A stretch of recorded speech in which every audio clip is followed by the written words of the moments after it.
I got to play NBA 2K25 early. NBA 2K flew me out to get my hands on the 3v3 My Team mode in Rivet City.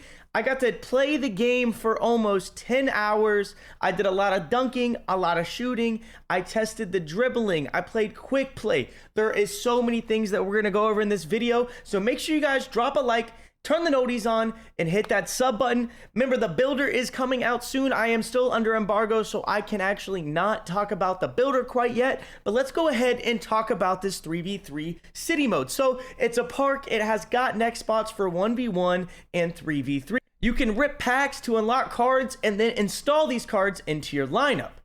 Whatever card is in that first slot is going to be the card that you will use in the 3v3 mode, but in the 1v1 mode, you will be in control of all three cards. You will simply hop on any dot and your players will load up and they will run through the cards. Now, they didn't tell us how records and stats and things like that, but as you can see, my rep on there was actually an orange diamond. So there is rep for the park in my team, which could be a great thing for us park players because you know you didn't enjoy getting my team rewards for the park grind. Now those that have grinded 3v3 quick play modes in my team will have a rewarding fun new system to grind rep, and also for us content creators, we have a whole nother rep grind after our park grind that we might be able to do when the game slowly dies down in the park. Now let's go ahead and get into how the game felt. Now, in the courtside report, they told us that the players in court ratio was going to be different.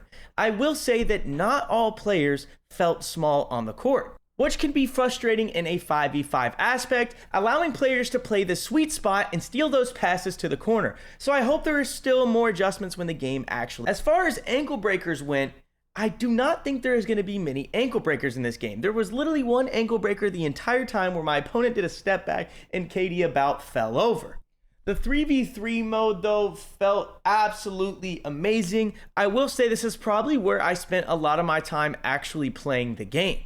Kevin Durant by far felt like the most overpowered player. He felt faster than he has in years past. His jump shot was actually usable. In years past, I'm low-key hated shooting the ball with Kevin Durant. I preferred to attack the rim and just find my way to get the dunks until I got takeover. After I played around with Kevin Durant for a bit, I decided I was going to put Steph Curry on the court as well as Michael Jordan and really focus on shooting some fades, some pull-ups, and overall feeling the game speed out for offensive scoring. With Steph Curry, I was smacking it in people's faces. You weren't able to see the contest on that shot, but it was a red. My boy Layups was sitting right next to me. That's who I'm playing in these clips against the Sixers. And I'm not going to lie, Layups was cooking me because I hadn't used Curry yet and I was low-key clanking. So I had to load up against my boy Wavy Mello and get another game in with Steph Curry and Michael Jordan. Jordan's jump shot felt so smooth on every single fade, all of his pull-ups. Look at this fade. Ugh. You already know if I make a smaller post score, in that 6'6" range like I have in years past, like my Kobe build, then I'm going to be using those Jordan animations. His fades just felt absolutely insane. Almost as good as centers felt dunking the basketball. I barely missed any dunks with Shaq the entire time I was playing. One thing I did notice is the AIs by default spread to the corner as well in this 3v3 mode. As you can see, every time I come down the floor, my AI walks directly into the left or right corner, and I don't even have to call ISO or anything, which was really nice. That way, if somebody were to overcommit, I could blow by them, get an open shot, or dunk the ball. Which, as we know in years past, AIs had terrible spacing. I can't tell you how many times I would have an open shot or an open layup and the AI would not be spacing the floor properly or go to cut whenever they were wide open. But whenever they left Michael Jordan open, he was absolutely chicken with a smooth jumper. Let's go ahead and answer one of the main questions you guys are definitely wondering at home is quick stops in NBA 2K25.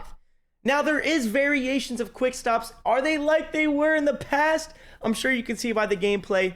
No, they are not. LaMelo Ball was doing it a little. Steph Curry was doing it, but they're by all means not how they were in past 2Ks.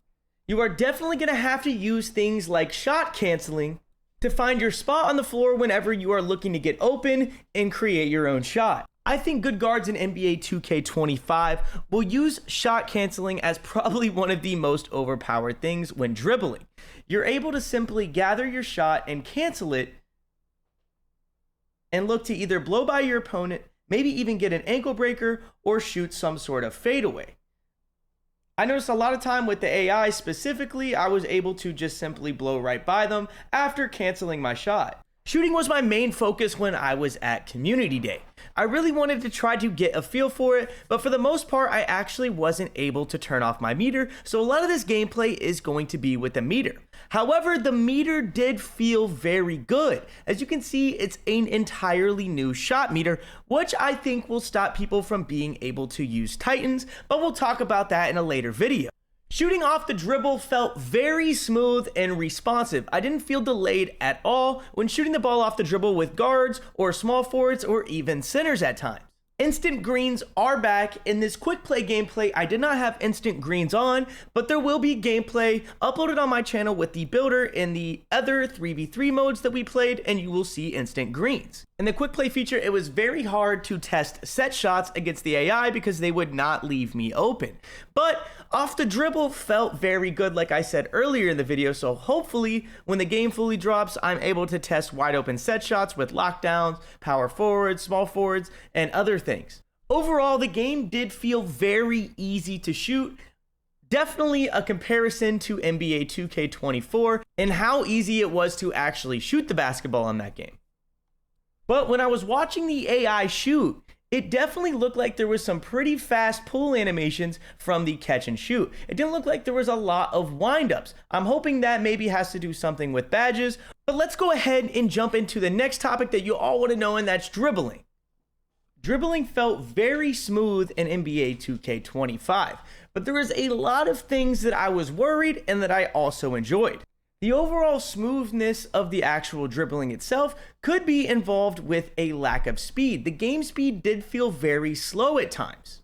However, slow is always not bad. I did feel like it made it very easy for me to chain my combos together and learn my new dribble moves fairly quick. Every player in quick play definitely felt different, so animations are still going to matter in NBA 2K25. Curry's animations felt pretty unstoppable, at least against the AI, and I definitely made a lot of space with things like the Curry slide and the shot canceling feature that we talked about earlier in the video. I do truly feel like guards will enjoy this game, but it is going to be an adjustment from any other NBA 2K, because it did not feel like any 2K in the past. Defenders definitely had the ability to pull you out of dribble animations, so screens will be useful in competitive play. We actually might see a year where ball handlers need to use dribble moves to get open with screens instead of isolation. I do feel like a lot of guards in the past few years have relied on stepbacks and snatchbacks and other things to help them actually get open instead of dribbling the basketball and finding the open space on the floor. Let me know what your guys' thoughts on that in the comments section. Are you team ISO or are you team pick and roll? I'm not quite sure what side I'm on, so how about you convince me in the comments section? Now, I was able to talk with other people who are actually known for playing guard, unlike me. So I spoke to Fanta. Fanta told me that he didn't get a true feeling for how dribbling felt because he was really only able to do it in quick play since the My Career stuff didn't allow him to equip animations. But he did feel like he was able to actually combo up with his guard and not completely utilize screens. After I spoke with Fanta, you know I had to walk across the room to my boy Cole the Man and ask him what his thoughts were on dribbling on the game. He's actually the reason that we have all this cool quick play gameplay on screen. So if you guys haven't subbed to my boy yet, his link is going to be in the description. Cole let me know that he felt like this game was very smooth and easy to chain combos together for beginner dribblers. So you guys definitely want to get into Learn 2K if you haven't dribbled in the past, like me, and learn the new dribble moves and combos because it's going to be an easier game for newer people to learn how to dribble. Now, I did say easier, I didn't say easy, so you definitely are going to have to put some effort into this game to learn how to dribble. Now, one of the things that felt completely different was speed boosting. There was a lot less animations that actually gave you a speed boost in this game.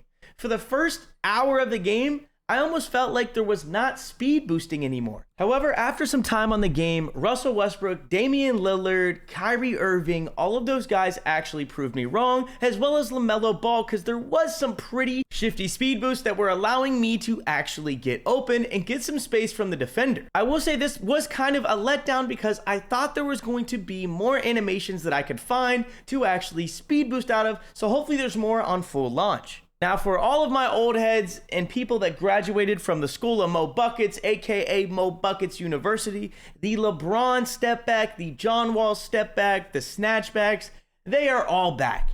And they are still very good. So those tall guards that you relied on the LeBron step back to get some space to shoot those threes and then ultimately drive by your defender, maybe even get a free dunk or two, or even get a blow by animation because they closed out on the snatchback, you're going to love this game. For my next topic, we're going to talk about meter dunking. Meter dunking felt insane in my gameplay the entire time I was there. I was able to get standing meter dunks, poster meter dunks, and simply just do cool dunks on the break with the meter dunk. So if you guys haven't done meter dunking in years past, you're definitely going to want to take some time and practice with meter dunking again. I felt pretty much unstoppable with meter dunks. I literally didn't miss one dunk, even when there was almost 2 to 3 defenders around the rim. Posters were still very consistent, so don't be surprised when you're on the twos court and in the Pro-Am if people are just cheesing meter dunks on you. As you can see here with Jokic, I'm able to fight into position and actually not really be in position and still force a meter dunk. So for all of my centers out there that are struggling and wanting to get better at being a center, learn how to meter dunk. You're going to be able to bail out your team in last second situations on the shot clock. Lobs felt very good. The meter felt super easy to time. And on top of that, there was lob poster animations, and that boy LeBron was booming on people, man.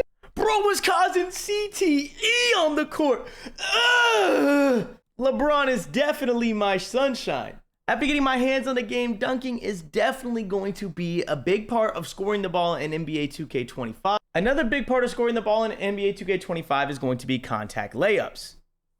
In the past, whenever there was contact around the rim, you really didn't have that much of a chance of making a layup. But I do feel like you are going to want to have a high layup in this game, as you can see from these clips. Whenever a defender is actually smaller than me, or even when they are my size, I am still able to pretty much bully ball them around the rim and find my way into a layup. Up next, we're going to talk about post moves and how they felt. Post scoring felt very good in this game. I can't really talk about my content yet, but overall I was able to shoot a couple of fades with the centers, as well as work on some aggressive driving animations and get some stand dunks, and it felt very responsive in comparison to years past where you would accidentally, pick the ball up, take terrible post-hop animations, or fade in the wrong direction. Now for the very last topic, we're going to talk about defense. Up first, let's talk about on-ball steals. In the 3v3 mode, I really didn't get many on-ball plucks at all. I did get like 2 or 3 when he messed up a blowout animation and hit it off my foot, or when I reached at the exact time, so I don't feel like spamming felt too good in this game. The shot contest system felt great. I never had an opponent hit a red in my face, but I did hit 1 or 2 reds, I'm not gonna lie. Another thing that I was super excited about for defense was the actual player to court ratio. But I will say it did not feel all that different in this game. I still feel like there was that little sweet spot where power forwards and centers could play that lane to the corner as well as the lane to the wing. So I hope they fix that. If there is anything that I didn't cover in this video, feel free to comment it down below. Like I said, my build videos are coming out tomorrow, so make sure you guys subscribe, turn the noties on, and drop a like for your boy.